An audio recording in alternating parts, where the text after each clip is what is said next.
My first ministry that I volunteered in was a storyteller. And when those kids listened to me tell the story of the good news of God, at that moment in time, I want them to see such a big reflection of God. And that's what I should have saw from my parents, was a reflection of God, and that was all distorted. So now I am the storyteller at church.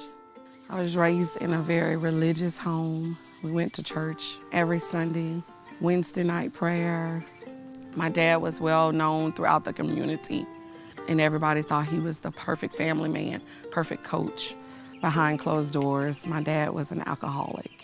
I remember one day I was maybe 9. He got mad and he unplugged the telephone wires and beat my mom. Me and my oldest brother ran, going from house to house, trying to get someone to call the police.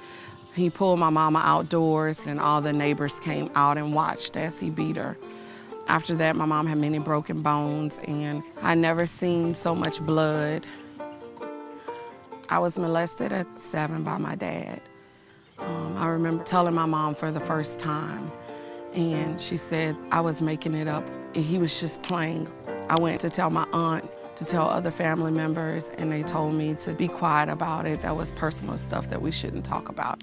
My dad was the first person who molested me, but it was rape by a friend of the family and other members of the family. I went through life in a lot of silence. I had a lot of anger and rage. One day I got my dad's shotgun and I went through the house and pointed it at all of them. And they joked, "Oh, crazy Shermane." It wasn't the first time. I had gotten a gun before while they were asleep and contemplated killing everyone in the house and then killing myself. I remember thinking that God couldn't love me, or he was angry at me, or that I was a child of Satan.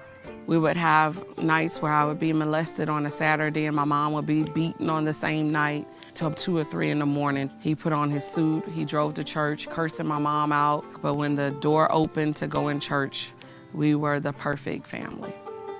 When I first entered high school, the effects of the abuse continued, the cutting and the suicidal thoughts. And I thought, what is the purpose of my life? As soon as I could get a job, I saved my money. I went to college and I never went back home. I met my husband and I thought, okay, out of sight, out of mind. I'm in a whole nother city. It's over with, it's dealt with. It wasn't dealt with. It rolled over into every relationship in my life, including my marriage. I had no self-worth. I did not know what intimacy was. I had no relationship with God. I believe that he sent the abuse upon me. I thought, well, I'll just have a baby, somebody to love. I had 2 miscarriages, and I thought that God was punishing me. We conceived again a few years later. My 3rd daughter, Jordan, born premature at 2 pounds. My marriage just took a tumble, and a lot of things was broken that I thought a baby would help, and it did not. Me and my husband ended up separated. We had signed our divorce papers, but we didn't submit them. And I don't know why. I hit a rock bottom then. I wanted to just sleep my life away. I went into my doctor, and it was the first time in my life that I told someone my story. And he said, "You need help."